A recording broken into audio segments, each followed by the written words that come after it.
Welcome, everyone. Thank you for joining us today on behalf of the 21st CCLC NTAC. We are pleased to have you here and glad that you joined us as we continue our servant leadership series. During this series, we are hoping that you get the moment to take a deep breath, think about and invest in yourself as we explore each of the 10 pillars of servant leadership. And so today we're going to talk about empathy. Our staff, our youth, they have valuable things to do to tell us, but we often are too busy to listen. And we'll spend time today discussing how to improve your practice as a empathetic leader and making a difference in your programs as you do so. And so welcome. But before we go any further, I do have a short disclaimer for you. This resource was developed in 2024 by the Nita M. Lowy 21st Century Community Learning Center's National Technical Assistance Center, funded under a grant from the U.S. Department of Education and administered by Synergy Enterprises Incorporated under Cooperative Agreement Number 287E230009 with the Department's Office of Elementary and Secondary Education. Opinions expressed herein do not necessarily reflect the position or policy of the department, nor does the mention of trade names, commercial products, or organizations imply endorsement by the department or the federal government. This resource is in the public domain and is available at 21stcclcntac.org. Authorization to reproduce it in whole or in part is granted. Welcome, and my name is Hillary Jones. I am one of the Senior Technical Assistance Liaisons with the 21st CCLC NTAC. I am pleased to be here with you today. Thank you for joining us. I am excited to be talking about leadership. Yana knows it's one of my favorite topics and one I have spent a lot of time studying and leaning into. And so I'm pleased that you all have taken the time to take a break from your day and join us for this conversation. Yana, you want to introduce yourself? Hi, Hillary. It's great to be with you and great to be everyone in the room. I have been with what was formerly Y4Y and is now NTAC for almost 4.5 years. So I'm so glad that we are continuing with this project under our new name and some revamped resources. And I'm excited to be with you to have this really valuable conversation about becoming just the best leaders we can be. That's great. Thank you, Yana. And so as we get started today, we are going to talk about the characteristics of empathy, what it really looks like, and how to use it for students and for staff in the workplace, how to treat compassion fatigue through self-care, what that looks like for you as a leader, and then how to use and design activities that build this compassion. And so as we get started today, we want to think a little bit about empathy. And we're going to start with a short video clip from the film Inside Out. And as we're watching, I want to ask each of you to think about how sadness and joy, two of the characters from this clip, respond differently to Bing Bong. We want to know, do they demonstrate empathy? And then once we finish watching this video, I'm going to ask that question to all of you and ask you to think a little bit more and share a little bit more about that. So I will drop those two questions for you into the chat so you can be thinking about it as we show it.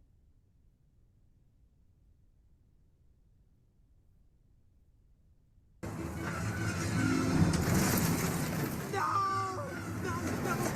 can't take my rocket to the top! Riley and I are going to the moon!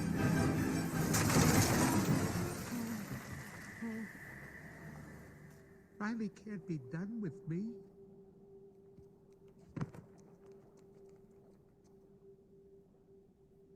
Hey, it's gonna be okay. We can fix this. We just need to get back to headquarters. Which way to the train station? I had a whole trip planned for us. Hey, who's ticklish, huh? Here comes the tickle monster. Hey, Bing Bong, look at this. Oh, here's a fun game. You point to the train station and we all go there. Won't that be fun? Come on, let's go to the train station. I'm sorry they took your rocket. They took something that you loved. It's gone. forever. Sadness. Don't make him feel worse. Sorry. It's all I had left of Riley. I bet you and Riley had great adventures. Oh, they were wonderful. Once we flew back in time, we had breakfast twice that day. Sadness. It sounds amazing. I bet Riley liked it. Oh, she did. We were best friends. Yeah, it's sad.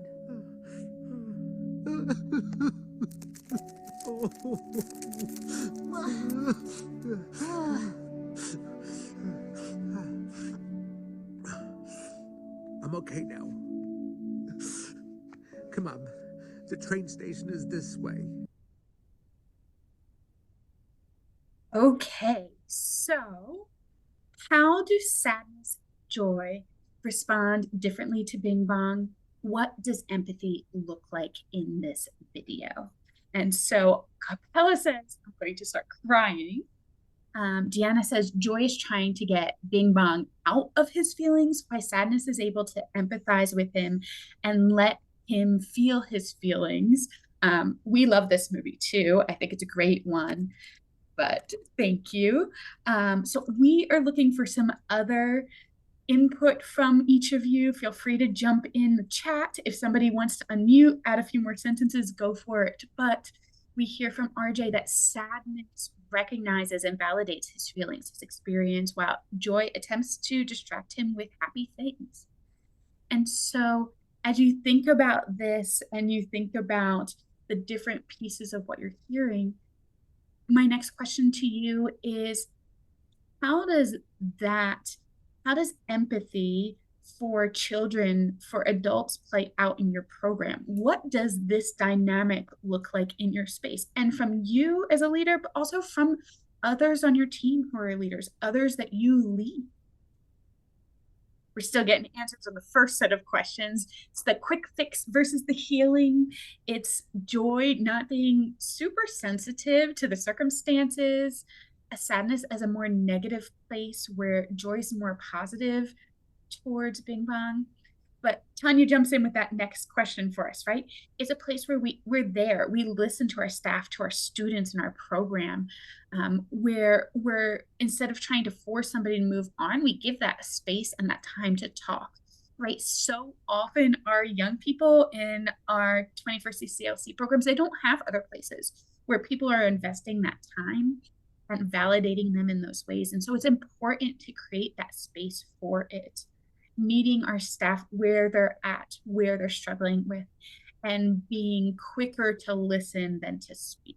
And so there's certainly a wide variety of people saying yes, and feel free to continue to think about these things, because today we're going to do a lot of talking and we're also going to do a lot of listening.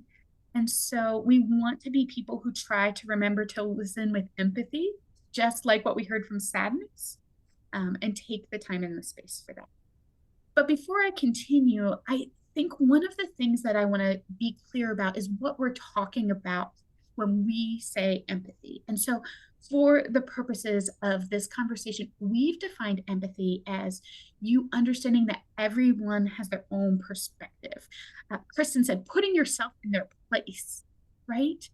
And you try to see the world through their lens, even if you reach a different conclusion or have a different opinion, which sometimes as leaders we have to do.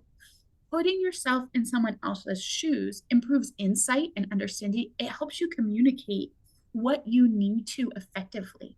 And that's how we have impactful conversations with staff. We think about empathy and we lean into our empathy to provide those opportunities and spaces to share what RJ calls that safe space. And so as we think about empathy, it can be broken down into two major components. It's the affective, when you see someone else's emotions and you have that emotional response with them, right? It's those moments where you're sitting down and having a conversation with a family and you hear their story and your heart hurts, right? You're feeling that. And there's the cognitive, where you recognize and you understand the emotions of others. It's that place where you hear that staff member who doesn't usually yelling, and you know that they're feeling frustrated, right? You understand that. And so, my question to you is, what do you see, hear, or feel when someone is demonstrating empathy? I'm going to ask you to put in the chat box 1 or 2 words that tell about what you see, what you hear, or what you feel when somebody's demonstrating that affective empathy, and 1 or 2 words that show what somebody's demonstrating that cognitive empathy. Jermaine says that validation, right? I understand why you're frustrated. They're seen, they're heard. You feel like you're on that common ground, like you're connected to somebody. Yeah. That feeling of I matter, right? The body language becomes very clear, right? It's how we engage with people, and they can tell those pieces.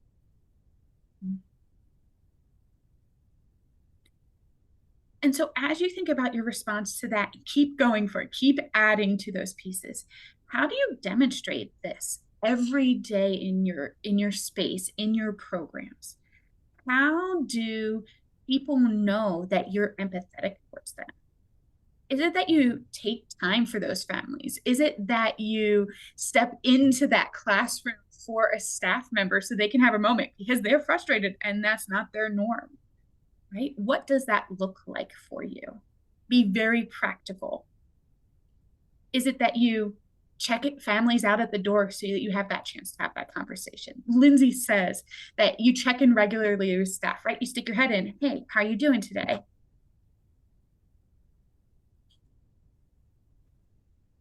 Right? Not just to parents, but the young people when we walk in the door, Tanya says, right? It's that space where we create space and time for it. And so when we think about the components of empathy, we need to think about, when are the affective and cognitive forms of empathy most useful for us, right? There are moments where it's important for us to have that affective moment, that place and space where we're feeling those emotions. And there's times where our emotions can actually be negative and create a response that's not healthy or helpful. I'll give you an example, right? If that same staff member that I talked about in my kind of made up scenario is feeling frustrated with that student, and you take the affective approach, you also then begin to build that frustration with that student, and you're less able to support them. While a cognitive approach says, I understand why you're frustrated, that this kid isn't following your directions, isn't listening to what you're asking them to do. And you, with your cognitive empathy, are able to provide ongoing support. We'll talk a little bit more about this as we talk about the attributes of empathy. So psychologists have identified 4 general attributes or behaviors that an empathizer demonstrates. The first is understanding. Understanding is a cognitive attribute of empathy, and it means we can take someone's perspective to better understand their feelings. And so when we see what's pushing that staff member's buttons, it's that one student who maybe is really active, right? Those are the ones who tend to get in trouble sometimes. That is understanding what is going on and why that staff member is frustrated. Feeling is an affective attribute of empathy. It means that when another person shares what they're going through, you have that emotional response to what they say. That emotional response is part of the manifestation of taking the other person's point of view. There's that feeling you have as you listen to that family story. Sharing is another affective attribute of empathy. When someone expresses their feelings, you have to start having those same feelings as well. This is the difference from sympathy, the I feel bad for you, to empathy, I share your feelings. We'll talk a little bit more about that in a few minutes, but if we share that staff member's frustration and also get frustrated, we can also get frustrated, but perhaps As you listen to the family story, you build that stronger care for the student in your program. And because of their experience, maybe you're more protective of them, or you're more vigilant regarding abuse or neglect or something that they're experiencing, right? If the sharing makes you more intentional in your work, it's a positive thing. And then the last one is differentiating. This is a cognitive attribute of empathy, and this is the about differentiating between your feelings and the other person's. This is necessary to maintain some objectivity and not lose your sense of self. Uh, One researcher argues that not losing their recognition that the feelings belong to an empathy and not the empathizer is essential to empathy. And so this is how we need to respond to that staff member that has now become my example, so that we can provide support and yet not get frustrated with the student who's experiencing it. And so I have a question for you. Psychologists have developed what they call a basic empathy scale to study empathy in all kinds of different contexts. And this scale has been tested all over the world, and the results are consistent globally. And so even though our cultures, our lives are so different, the characteristics and behaviors of empathy are remarkably consistent around the world. So this scale has 20 items, but we're going to do just a couple of them. And so on a scale of 1 to 5, how much do you agree with this statement? 1 is not at all. 5 is I absolutely agree with this statement. So the statement is, after being with a friend who's sad about something, I usually feel sad. Got some 5s, a whole bunch of 4s.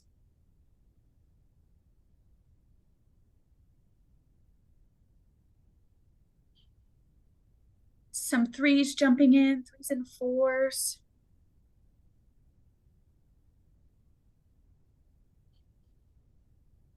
Kristen adds that they had an experience where a friend had lost a family member, and the friend was really upset, and Kristen was trying to empathize, but felt like really they couldn't do that. And it's really challenging, right? When people are in those hard places, to hear what's going on. But Kristen took the time, thanked her for telling the story, and really wanted to support, even though it's sad. And so I think that those are the things that definitely depend sometimes, right? How much we're able to, whether it's feel sad or how we're able to support that empathy in that conversation.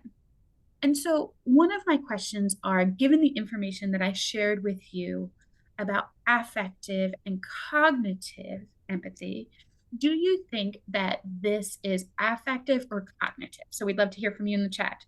Is this statement about being sad affective or cognitive?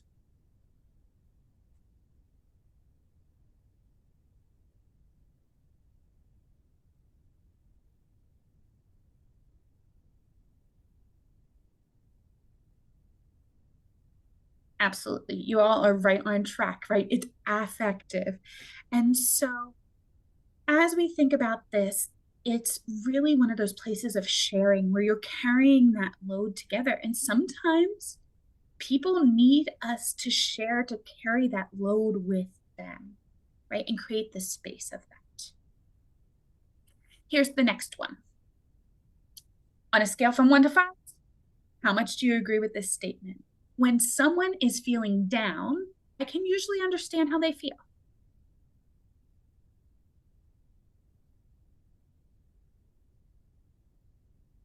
Lots of 5s and 4s on this one.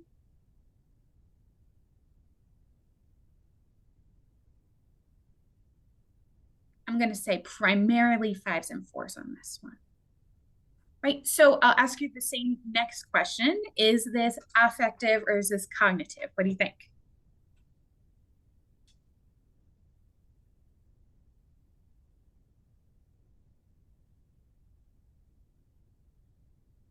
Absolutely. It's cognitive. It's that space for understanding versus feeling or sharing or differentiating.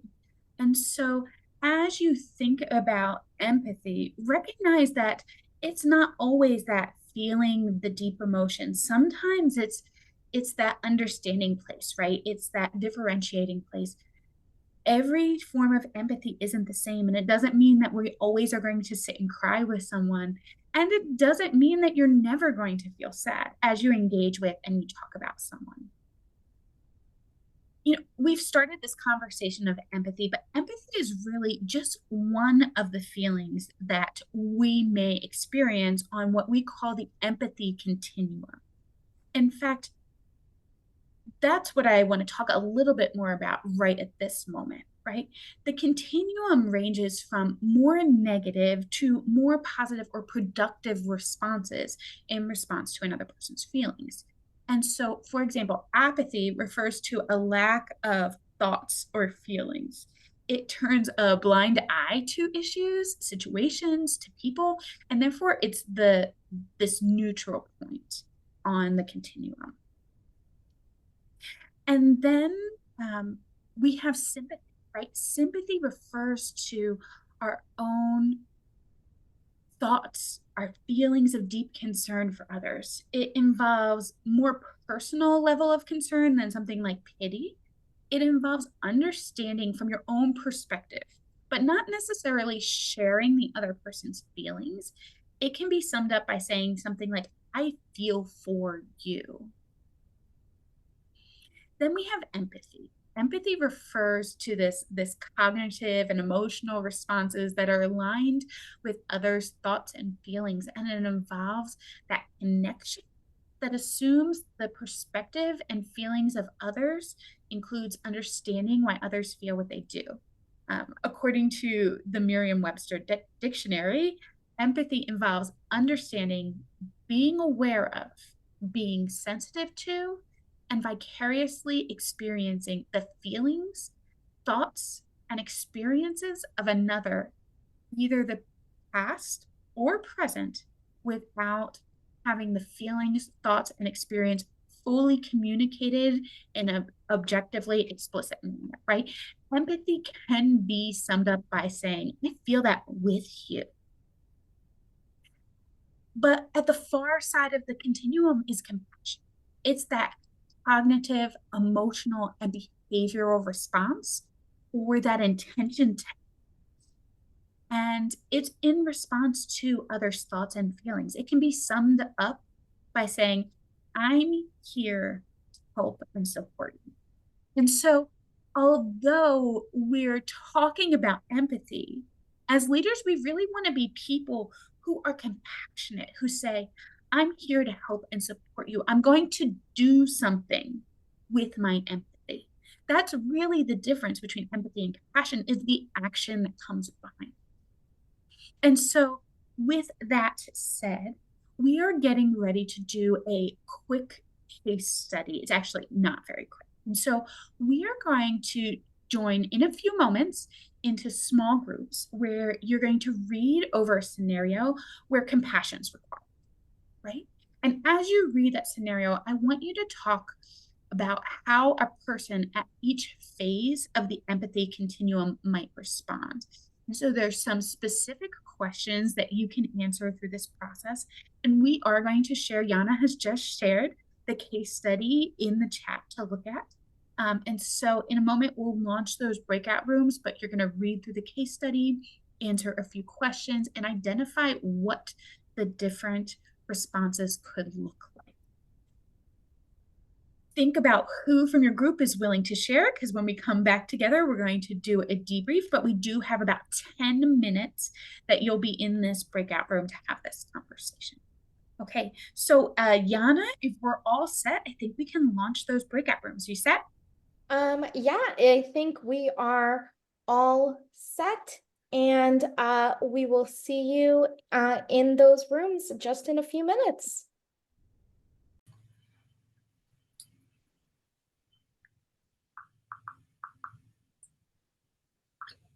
Thank you everyone for participating in those discussions. I think we all had some really great active discussions. I know the group I was in with was having a really great discussion thinking about the situation between Maria and Francis. And I'd love to hear anyone from some of the groups that would like to share about their conversation. Would anyone in group 1 or in breakout room 1 like to share about their discussion?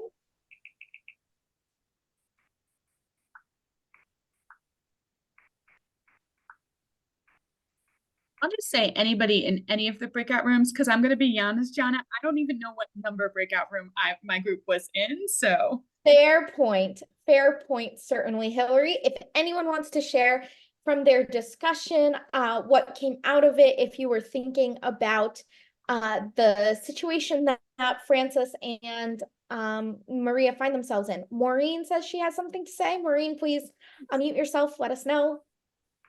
Sure. I was in group 5 and we had a really good discussion about right from the jump. We felt like Maria, wow, that was maybe not the best approach.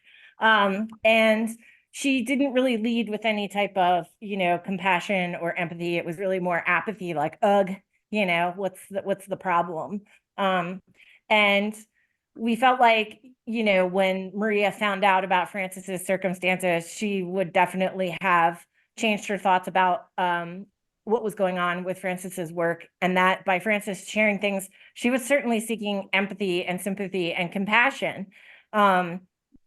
And we felt like Maria could have led with things like, that must have been really hard to go through. That must be really hard to go through. I really understand now why you haven't been present this week. We feel like she could have worded her original question a lot better, something to the effect of like, Maria, you've always, or Francis, you've always been such an incredible worker and turn your things in on time. And when I noticed this wasn't happening, I feel certain something's going on. Would you like to talk to me about it? To open up the door so that Francis would feel comfortable, talking to her about it. And we also thought that like Maria at this point, because she can't go back and change her original address to Francis, could, say, what can I do to support you? So that your students get what they need and you are able to do what you need to do. So moving to that compassion place of not just empathizing with her feelings, but helping her to make a plan of how are we going to deal with these intense emotions, this really serious challenge that you're experiencing. And Maureen, I totally agree with you that right from the start, the way Maria started the conversation certainly didn't open the door for a lot of sympathy and empathy because it started a little confrontational. I see Terrence Council had something to share. Terrence, if you want to unmute yourself and share. Yes, so when we talked about the case study in itself, one of the things that I acknowledged was that in a situation like this, when you have an employee that comes to you and just say, here's the reason why, what's going on. It's not just looking at the performance part, because we can kind of already tell that the performance is there and they probably do their job well. But when you notice that something is off, and maybe it's a self-reflection because they probably looked at themselves. And I gave this analogy of a light switch flickering on and off, on and off, on and off, because at the end of the day, that's where her mind is at. It's one moment she's trying to focus at work, the next moment she's grieving. There's one moment she's at work, the next moment she's sad. The one moment, she's trying to do what she's trying, trying to be here and be focused and do it well. The next moment she's like, I rather want to be here. I don't know how much time. Like, I really want to try to find a way to get to her grandfather. That's the light switch that's going off and on. And so at that point in time, when it's now presented to you, now you can kind of tell that she's probably had time to self-reflect, and it's like, hey, my job is lacking. I want to do this, but I really care. How can I get this across? The second thing that we also acknowledged was that it's a cry for help. And in a cry for help, you have to use wisdom, tread softly, but also we have to now shift our mind to say, okay, how can we now help somebody that is very, very valuable to our team? And in that case, now we have to say, okay, can we delegate the work? while you focus and while you take the time away, can we now delegate the work and allow the task to be delegated around the team itself? So if it's a task where, let's just say, it's making sure the kids get clocked in. If somebody has less work, okay, you're going to handle the clock in system. She usually handles this. And that way the team can now see the oversight of hey, someone's down. One of our team members needs to be lifted up. And so we can come around support them. So. Mhm. Yeah, and Kristen said that she really likes your light switch analogy. I completely agree. It's something called the dynamic model of grief. So that is something that really makes sense to me. Of she's trying to balance her work, but the emotions are so big. So how can you respond to the cry for help that she's really expressing? So thank you for sharing that. And let's just hear from one more person. I see that Dr. Trent Smith also has a hand up. Trent, if you want to unmute yourself and share what you were thinking about. Yeah, I don't know what group I was in, maybe 10 or 11, one of them. But we spent some time talking about the after effect, about how Frances was seeking not to just get an excuse, to give an excuse to Maria, but she was seeking understanding and compassion when trying to divulge that information. And then the after effect was, what was Maria's input? Well, we talked about alleviating the weight of what Frances was really feeling, and with that, you have to actually understand, not only understand, you have to be one with the feelings that she's giving, and then also come up to next steps. So that's a tidbit of what the group was giving and what we spent our time on. Mm-hmm. Oh yeah, I love that. Oh, I love that of what you said about sort of being with her and engaging with those feelings is it's kind of a beautiful thought and a beautiful way that we can engage with our staff. But really building off of that as we are engaging and talking with our staff and trying to listen and be there for them, we also have to recognize that having that emotional connection can be exhausting in its own way. And so some of you may be familiar with the term compassion fatigue. Compassion fatigue really refers to when you spend so much time being compassionate for your students, for your staff, that you over time start to really lose the ability to have that. And when you have that, it becomes really hard for you to make that connection. And it is something that naturally arises when you are spending a lot of time empathizing with people around you. And it's something that we see a lot in caring professions, like educators, like mental health staff, like medical personnel as well.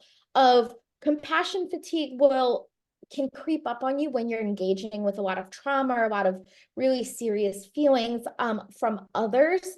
And then it can be described as like the cost of caring.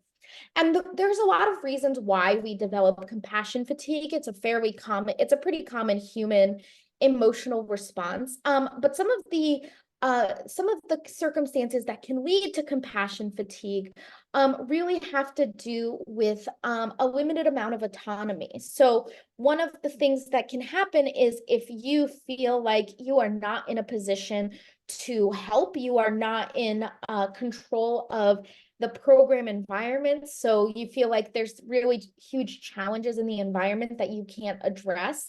That can lead to compassion fatigue. It really builds on that sense that, well, I can't do anything, so I can't care anymore. It also can happen when staff have inadequate training. So if we are able to provide our staff with training on managing students' trauma, really understanding your own limits, understanding how to do some self-care so you're protecting yourself, so you can work another day and continue to empathize. When staff don't have that kind of training and preparation and they encounter students' trauma or students' significant emotions or other staffs, they can develop compassion fatigue because they don't have the skills to manage those feelings.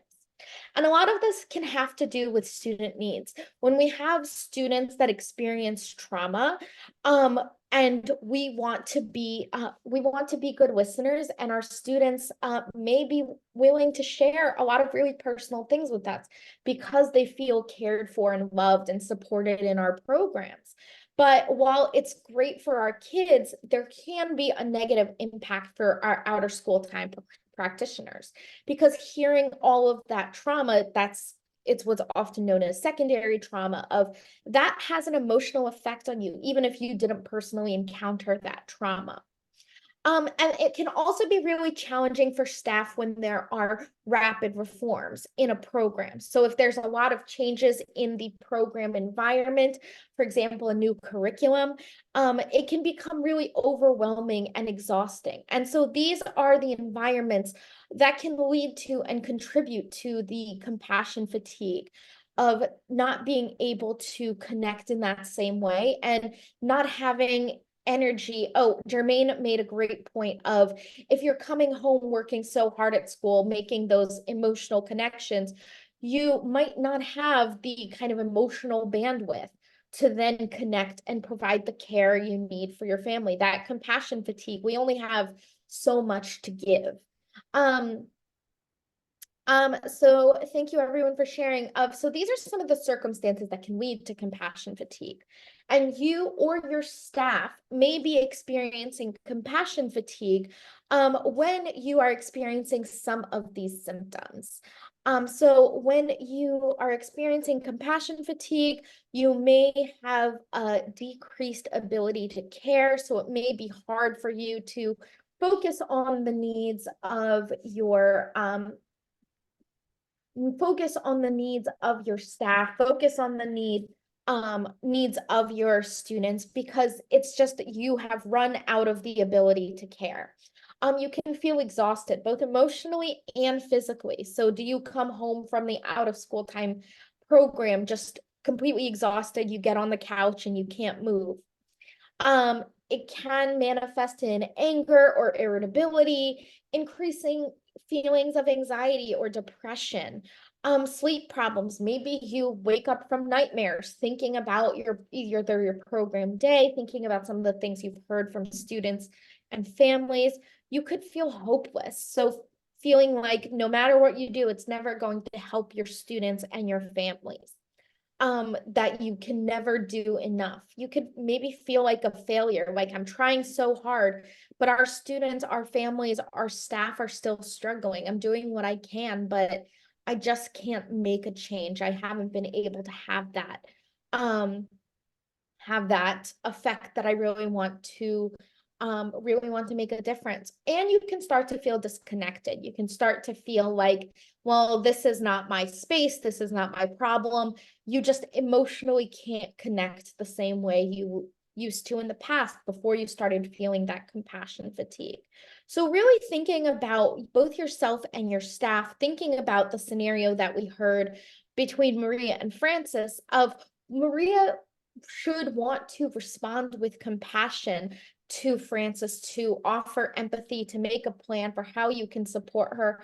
I heard from Kristen mention that thinking about ways that you can actively support might include having pre-made lesson plans, so offering that support. So responding with empathy to Francis in that scenario is really important, but Maria can only give so much. And so we also, while we are spending time empathizing and connecting to our students and our families and our staff, we also need to preserve ourselves. We need to understand that there is only so much we can give. We have a limited amount of bandwidth. And so some of the ways that you can prevent compassion fatigue, and these are things you can do for yourself and things that you can discuss with your staff, practice with your staff, are creating boundaries. So you do need to have boundaries between your work and your home life. That may include, well, I only do work between the hours of 2 and 6, or whatever your workday hours are. It could mean I don't take work home with me. That could mean that, as soon as I'm home, I refocus, I take some time to breathe. I don't go back to work at 9 or 10 p.m. Of course, if there is some kind of medical emergency or something, sometimes those happen, but having general boundaries for yourself and learning to say no if a staff member, if a student, if a family member asks, and it's something that is outside of the scope of your work, if it's something that you can't help with, or you need to learn how to say no. And that can be one of the hardest things to learn. There's the saying of no is a complete sentence. When you can't do something, when it's outside the scope, when it's outside your bandwidth, just saying no is going to be really important. Then also trying to maintain your interests and hobbies. So if you can make time for activities that bring you pleasure, those can re-inject joy and contentment in your life. And those are protective factors. Those are things that can help prevent that compassion fatigue from accumulating. So try to make space, even if it's 5 minutes a day for something that you love, can help protect you, strengthen that emotional core. Having positive relationships is really powerful. That's another what's known as a protective factor. So something that can prevent you from experiencing compassion fatigue. Because those positive relationships can be a source of support. You could have someone to talk to about what you're experiencing, whether it's at work or in general. And finally, really focusing on and engaging in self-compassion, which is something that's actually really difficult. We've been talking a lot about empathy and compassion, showing those to others, and that's important, and that's a really valuable part of servant leadership, but we also need to give that to ourselves. We're never perfect, and being a care worker like ourselves can be so exhausting. So you need to be able to forgive yourself and say, I did the best that I could under the circumstances, and being able to say, okay, maybe tomorrow I'll do something different, or say, you know what, I deserve a rest and I deserve a break. So practicing self-compassion and speaking kindly to yourself is something that's really valuable and something that many of us don't always engage in. So I want to encourage you to think positive things to yourself. Think about the things you are proud of, you're happy that you've done. So with that in mind, another thing that we can do is take the time to breathe and really self-care strategies. There's a huge list of them.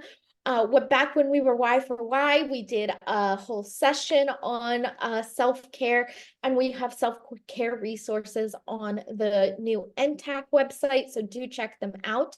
But I want to just take a moment for a self-care moment. Because one of the self-care strategies that we can use that takes almost no time at all is deep breathing, because what do our bodies need to survive? Lots of oxygen. So let's take some time to breathe in a lot of oxygen.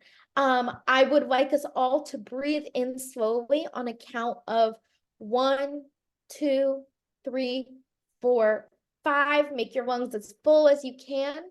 And now breathe out fully, emptying your lungs. 5, 4, 3, 2, 1. Make sure you've breathed out all that oxygen. And let's do it one more time. Breathe in. 1, 2, 3, 4, 5. And breathe out. 5, 4, 3, 2, 1. Let's just do one more deep breath all together. Breathe in. 1, 2, 3, 4, 5. And breathe out. 5, 4, 3, 2, 1. I would love to hear from you in the chat box how you're feeling. Hopefully you did those 3 deep breaths. And has this changed the way you feel, either physically or emotionally? I can share, one of the things I can share with you is I use deep breaths a lot. And there's a lot of research, and maybe if you're any kind of athlete, of breathing slowly actually slows down your heart rate. And that physical slow heart rate slows down your emotions. It helps you relax. Jermaine mentioned that it helps him focus. Cecilia said she's feeling a little more relaxed. Tanya is going to use this at her next staff meeting. Yes. And crucially, this is something that I did in like 20 seconds with you. Well, 40 seconds with you all. It doesn't really take much time at all. And this is something you can do at any time, anywhere, just stop and focus on your breathing. And when you do that counting, what it does is it focuses you just on the counting and not all the other stuff going on.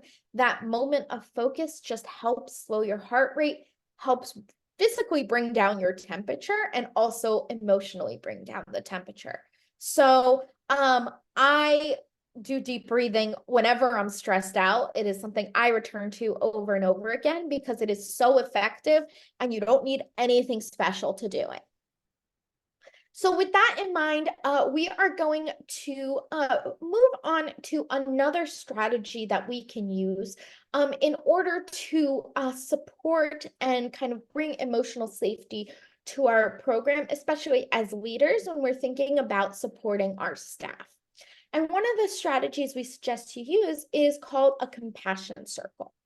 And a compassion circle is an inclusive environment where you get together with a small number of staff, really ideally fewer than 10, 15 at the absolute maximum, and take some time to share, revisit, refocus, and think about how you can take better care of yourself. So compassion circles are about offering compassion to your staff and cultivating that self-compassion that I mentioned earlier. When we are forming and preparing a compassion circle, we really have to think about some key features. It needs to be inclusive. It has to benefit everyone. And that means understanding that everyone comes with different experiences. We want to make the invitation open. We want to be considerate of the different needs of our staff members. So thinking about maybe there need to be cultural differences. Are you going to facilitate it in English or a different language? For some people with disabilities, a compassion circle may not be a really comfortable experience. It may be something that you want to do it in person or virtual to make that consideration. The purpose of a compassion circle is to be emotionally honest. And that means that we really want to give everyone a space to be vulnerable and to share what they're thinking. And if people cry or like have really intense emotions, or laugh, any of those kinds of experiences, we need to be prepared for those things to sometimes happen, and to just acknowledge them and see them as natural emotional expressions. One of the things that the compassionpractices.net, who developed this protocol that we're going to be doing, talks about is having these to be what they call fiercely facilitated. So it's important for a compassion circle to have a facilitator. There's a script that compassion practices developed, and we have a modified script that we're going to be using. So really making sure that the facilitator is an active presence in the group and taking the time to offer the support both meaningfully and really maintain the structure. And we want to make sure that any compassion circle really focuses on listening first. So a lot of the time when somebody else is talking, really you're just focusing on what you want to say. And we want to reorient ourselves and really think about being listeners before we are talkers. So taking the time to be present when others are talking. And so we're going to do together is we're going to break out into, I believe it's going to be 7 breakout rooms. And one of our facilitators, one from our staff, is going to be in each room with you to really facilitate the script. And you're going to complete a grounding exercise. And then it's going to be a sharing space. So you're going to be asked to share one thing that's going well in your life, one thing that's on your mind, something you appreciate about what someone else said. So we want to be listeners and listening to what our other group members are sharing. And something you're planning to do to take better care of yourself. It could be doing some more deep breathing. It could be doing something that brings you joy, or really anything that works for your own self-care. So Hillary is going to put us into breakout rooms.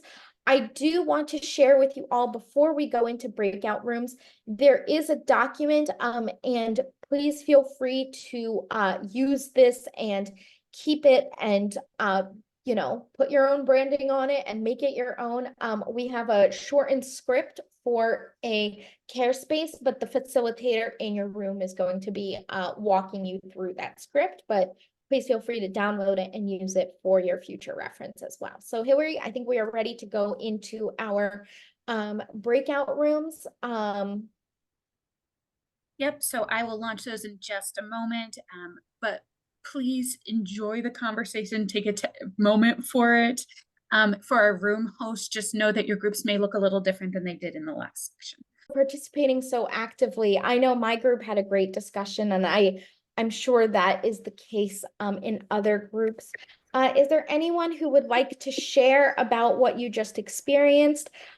You can just use that raise hand to let us know if you'd like to share something.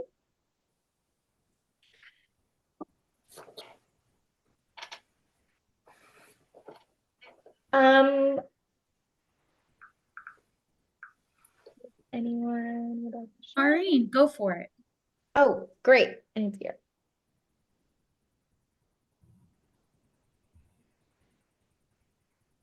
Was that me? Oh, Yeah. I thought the compassion circle was really cool, and I could really see using this with students and with staff, because it doesn't start out with any like specific. It's just allowing the conversation to happen in a way where empathy is, it can be the natural response, and I think it can also help people understand more, you know, in the dynamic of their work or in the dynamic of their friendships in their classrooms and things like that. And so it doesn't come with any presumption. So I thought it was really cool that way. Yeah, I love that. You all kind of came into it cold. We've been talking about empathy and compassion, so you were a little bit primed, but I love that how you said it doesn't make any assumptions. And we have shared that script in the chat box. Please download it, use it, customize it if you want to, or use it exactly as it is. And yeah, that's something that you can pick up. And as Yolanda mentioned, we all need more care spaces in our lives. There's always can be and should be opportunities for caring. And Kate, oh, Kate said, I love that so much. Kate said that the care space was great because it gave her some hope and some much needed reminder of progress over perfection. So noticing that there are things that are great, even when we're struggling, even when there's things going on, there's something that's great and there might be something on your mind. So thank you so much for sharing that. Is there anyone else who wants to share something before I turn it over to Hillary to talk a little bit about how we can teach empathy? Oh, Kristen shared that someone in her group mentioned that giving back in their community. So one of the ways that we can really find compassion and give compassion is through helping others. And that can give you a sense of really accomplishment and those positive feelings of I am making a difference in the world. And somebody in my group shared something similar of feeling like the work she does is so meaningful. And that's really rewarding to really be able to stop and say, oh, the work I'm doing matters. And I'm really proud of that. So thank you everyone for sharing. I will turn it over to Hillary to talk a little bit about teaching empathy. So Hillary, over to you. Yana, thank you. I think in my group, one of the things that we heard a lot of was that just people are in the same space. These leaders are in the same space. And I think that that was valuable in our conversation. And it felt like such a short time together. And so I'd encourage you to create time, make time for those types of conversations, whether you're using them for SEL development with students, whether you're using it with your staff, just to create that time and that space for it. But as we think about teaching empathy, We know that it is a natural human emotion. I said earlier that it's something that looks the same across countries, across cultures, across communities.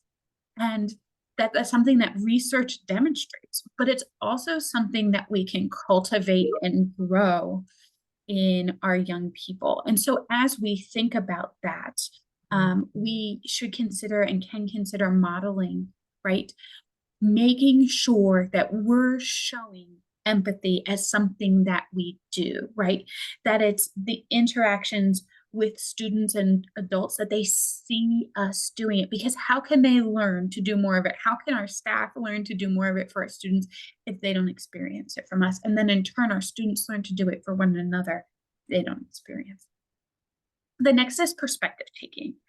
It's that walk a mile in my shoes, right? We've already mentioned that today. I have seen you say those kind of things in the chat, but we need to understand other people's experiences, their feelings, their beliefs, the spaces that they come from and that they're in. Active listening is next on this list, and it's really about how we begin that action to be compassionate people. We talked about listening in the first session in this webinar series, but we need to listen in order to understand. You can be busy and you want staff to engage with students, but we have to make time for our staff so that they have and feel like they have permission to make time for the young people in our program, right? If I can't pause for 5 minutes and talk to a staff member because I'm too busy, I have too many things on my agenda, on my calendar, my meeting, then how do I, in turn, create space for my staff to pause what they're doing in their activity and have those care circles, right? Have that space with our people. The next one is withholding judgment, right? Where we wait and we listen before you make decisions. We avoid those unproductive assumptions. Have you ever judged someone? Have you ever judged a situation, decided which child's at fault or which staff member without hearing the whole story? I'm going to guess most of us have, and I also hope that most of us are learning from that. And we're walking in places of empathy where we withhold judgment. The next one's communicating, right? Communicating is a two-way street. You have to listen, and we talked a lot about that, but also express yourself, right? Staff need to see your empathy. They need to see you share back what's happening, because empathy isn't just how we feel, but it's how we respond in that communication. And then community building, right? It's where we turn empathy into compassion and action by encouraging students to complete meaningful service work, right? Where we connect any service projects, any work into meaningful emotional connection. Somebody already mentioned how their staff, how they're giving back to the community, right? Krista mentioned that. If you're doing any fabulous community building projects, we'd love to hear about them in the chat. But it can be a great way to build community within your staff, to do something together, a service project that you work towards something together. My staff, I had an opportunity when I had my staff and program that one of the things that we did is we painted a mural together, because that was something that my staff were really interested in doing. They were really passionate about it. They were excited about it. And they wanted to do something for the community as part of some other community building work that we were doing in our space with our young people. And so that was really a time to bond. We found out who had those secret artistic skills. We found out who was a really good organizer of materials and supplies in ways that we didn't even know. We found out who was good at creating spaces for that and let people do things that were outside of what we normally experience. But it was also a really positive place for us as a team to grow and develop. And so as you think about community building projects as an opportunity to build empathy in the real world, one of the things that I'd encourage you to think about is making sure that you're talking about things that are real world, right? And identify who needs empathy in your community, in your space. right? Identify what it is that's needed, who's impacted by what you're addressing. And then as you think about possible solutions to your problem, thinking about ways that you can relate that in your context, in your space. So if the problem's big, right, climate change, then how can we draw that in a small way and make a difference in our space, right? What can we do? And a plan how students, how staff are going to address that problem in a way that's developmentally appropriate for them. And then finally, develop questions that help create that compassionate space so that our empathy becomes compassion through our action and our understanding, right? We need to create spaces and places for both of these. And so, as you think about empathy, as you think about compassion, one of the things that you could do is look at this real world example that's your program space is facing. And so it can include things like selecting that real world problem of students littering throughout the building and identifying the empathy meter of cleaning staff. And as a possible solution, helping students engage in keeping the space clear. It's their space to own. It's a space that we want them to can feel like is important to them, but we also want them to understand that there's people who are spending time cleaning up the space. And then plan how students can be part of addressing that problem, whether it's a daily 5-minute cleanup timer. One of the things that I've done when I ran programs that's really related to cleaning is that our students walked from school to our community center where our after school program was, and they were really frustrated by the trash, by the litter that was on that street and on that block. And they became part of a cleanup crew, and some of their parents gave them permission to participate in cleanups as we walked back from school every day. And very quickly, what we found is that other people would come out and participate on the days that we did that from the community because they saw the benefit for them, right? And it made our students feel empowered. It made our staff engage in different ways.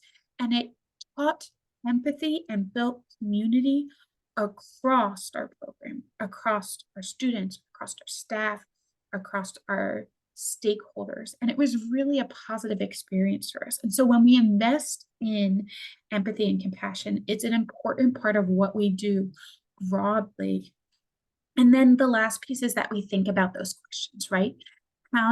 So in our example, the first example that we gave, how does picking up student litter impact their day, right? Take those 5 minutes and spend time on that. Or how would you feel if you saw students purposefully making a mess? That's your responsibility to clean up, helping them understand what the cleaning staff might feel. And how can we make their day better, the cleaning staff? How can we invest in and care for them? And so that's just one small idea. Cecilia shared the idea of a community health fair in there, but there's lots of ways that you can begin this investment in empathy, not just for yourself, but also for your team and for your students. And we encourage you to continue to think about that and continue to invest in that. And so as we head towards the end of this conversation for today, I am going to drop in the chat box. We've got it twice. Sorry about that. A feedback form that I'm going to encourage you to just take a moment and fill out. And we want to hear from you what you need, what you want from these sessions as we continue with the series. We want you to be engaged in the process. The next session in the series is on April 17th. And so we look forward to having you then. We also encourage you to reach out with any questions at info@21stcclcntac.org. You can also stay informed by what's happening by signing up for our newsletter. So please scan the QR code on your screen or follow us on X or LinkedIn to see what we're up to, what we're talking about. These are spaces where you can engage and communicate with us and complete that feedback form so that we know what's happening and what is beneficial to you, where these spaces make a difference for you. We'd also like to encourage you just to continue to connect with us. We will have some upcoming dates that we will share through our newsletter and on our website, 21stcclcntac.org. And so to get more information, we want you to stay connected so that you can see what is coming next. And we will share some more information with you at the next session in this series. But Yana, I think we're wrapping up for today. We'll ask you all one more time to fill out the feedback form. Any last comments that you want to share at this moment? Just thank you for everyone for coming and having such great discussions. I know I really benefited from this session, so I'm really excited to continue this series and continue having such great conversations. I'm really excited about sort of this new frontier for us and working with NTAC. Absolutely. Thank you to our audience for joining us, for taking this time for yourself. And remember, you can always return to your breath. That's my going away message.